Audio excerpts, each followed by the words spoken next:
Go! Hi everybody, I'm making a pretzel today and it's gonna be exciting. I love eating pretzels. So what you're gonna do is you're gonna do this and you're gonna round it up like a little ball.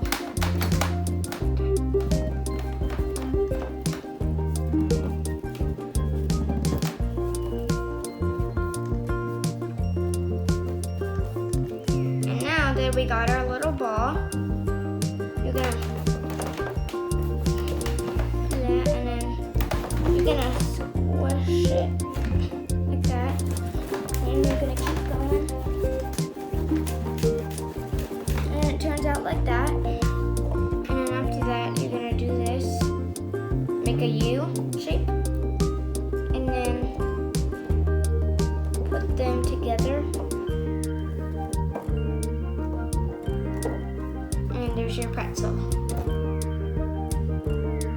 Alright, I hope you liked the video. Subscribe down below.